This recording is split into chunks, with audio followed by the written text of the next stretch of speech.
Saudara, menurut rencana pemilihan pimpinan DPR RI akan digelar lebih cepat sore ini. Asalnya pemilihan pimpinan DPR dilakukan malam nanti, namun dipercepat petang ini, saudara. Rapat pun sudah digelar sore ini untuk menyiapkan rapat penetapan ketua DPR.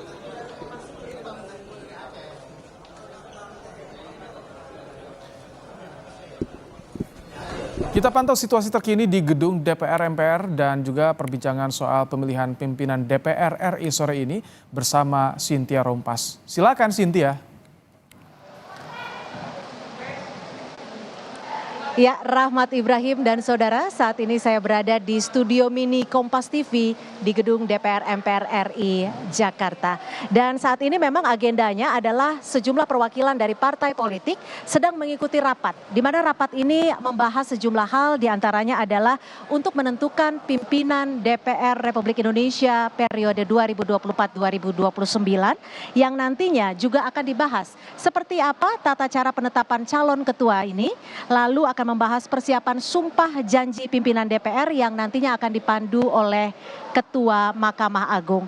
Dan akan dilanjutkan dengan penyerahan kepemimpinan DPR RI dari pimpinan sementara ke pimpinan DPR terpilih. Yang nantinya akan juga ada penyerahan palu serta buku memori yang dilanjutkan dengan pidato dari Ketua DPR terpilih. Dan saat ini kita akan membahas terkait dengan pimpinan DPR periode 2024-2029.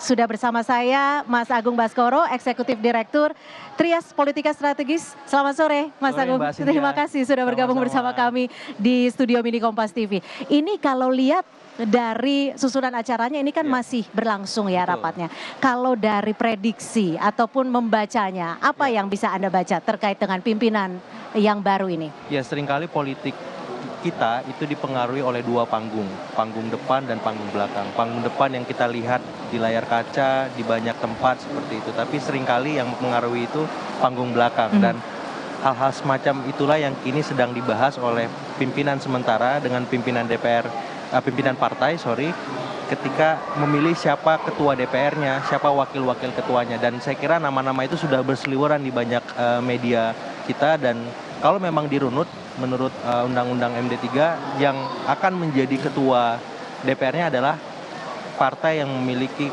suara terbanyak saat pileg kemarin ya. Yang kedua adalah perolehan kedua, partainya siapa, kemudian yang ketiga, keempat, dan kelima seperti itu. Jadi sebenarnya sudah jelas arahannya kalau misalkan mengacu pada undang-undang tersebut maka otomatis PDIP dan kita dengar santer ada nama Mbak Puan di sana. Kemudian ada dari Partai Nasdem, santer juga ada Bangsaan Mustafa seperti itu yang juga sudah didaulat ketua partainya Pak Surya gitu. Kemudian ada dari Gerindra Pak Susmi Dasko Ahmad ya, memang sudah juga sering kita dengar.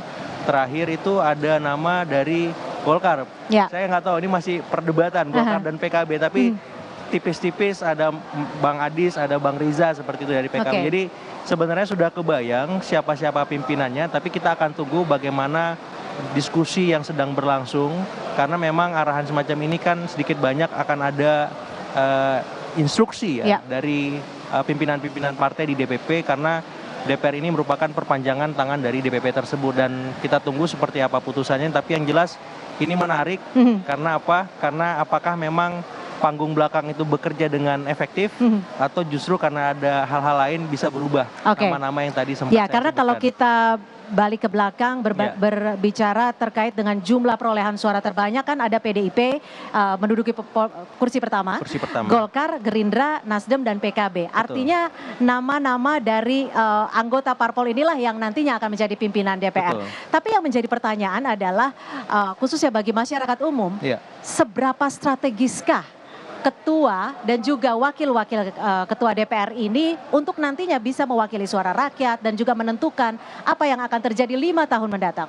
Iya, kepemimpinan DPR ini kan sifatnya kolektif kolegial sebenarnya antara ketua dengan wakil ketua. Tapi yang paling strategis sebenarnya pimpinan DPR ini menentukan bagaimana sirkulasi forum, suara, kemudian kapan waktu sidang, kapan waktu mulai berhenti, kapan harus rehat dan seterusnya. Jadi ketukan palu itu menentukan banyak hal ketika memang ada kompetisi dalam tanda petik competitiveness antar satu partai dalam memperjuangkan kebijakan-kebijakan strategis. Yang kedua memang soal gengsi politik. Gengsi politik, jadi Ya, berpengaruh juga ya? Karena ya fasilitasnya beda. Oke. Gajinya walaupun tipis-tipis tunjangannya, tapi kan ini gengsi. Ya. Siapa yang menjadi ketua DPR, siapa yang menjadi wakil ketua, bagi partai ataupun bagi seorang politisi, jabatan-jabatan itu kan jabatan-jabatan strategis, dalam tanda petik bisa mempengaruhi portfolionya di masa depan.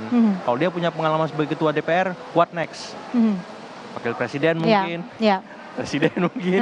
Kalau wakil ketua DPR, what next? Oh, ketua DPR mungkin. Itu kan kalau secara personal, tapi kalau secara menyeluruh, secara subjek tersebut sebagai anggota partai, itu akan berpengaruh tidak? Otomatis, karena dia akan lebih dilihat dengan cara pandang yang berbeda ya. Karena dia punya posisi di DPR dan menentukan banyak hal termasuk keputusan-keputusan strategis kapan ditetapkan, kapan diketuk palu. Karena itu yang menentukan ya bukan hanya anggota dewan itu sendiri tapi nasib masyarakat kita secara keseluruhan. Oke, karena kalau bicara soal politik nih, dalam waktu 20 atau 30 menit saja bisa berubah ya. Penetapan itu juga bisa berubah. Nah, yang harusnya klimaks tiba-tiba diberhenti anti klimaks, lupa apa ya? Bisa, betul. Nah, Mas Agung, sekarang yang menjadi pertanyaan juga adalah PDI Perjuangan memiliki suara terbanyak di parlemen. Tapi hingga saat ini kan juga belum ada pernyataan resmi akan bergabung atau tidak bergabung dengan pemerintah saat ini, Prabowo Gibran. Ini kira-kira kalau dari perspektif Anda membacanya kerjasama antara DPR dengan pemerintahan nantinya akan seperti apa? Ya, saya lihat ini memang transisinya cukup smooth ya. Baik di eksekutif ada tim sinkronisasi, kemudian tim sinkronisasi ini melebur ke jabatan Wakil Menteri Pertanian, Wakil Menteri Keuangan, Wakil Menteri Kominfo, dan jabatan-jabatan baru yang memang itu terjemahan dari visi misi program Pak Prabowo, Mas Gibran.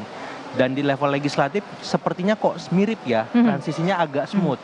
Beberapa nama misalkan pimpinan DPR, Mbak Puan, Pak Sufmi Dasko ya, itu kan nama-nama lama yang kembali muncul dan saya berharap dengan hadirnya beliau-beliau tersebut bisa mengakselerasi kinerja pimpinan DPR sekaligus anggota-anggotanya.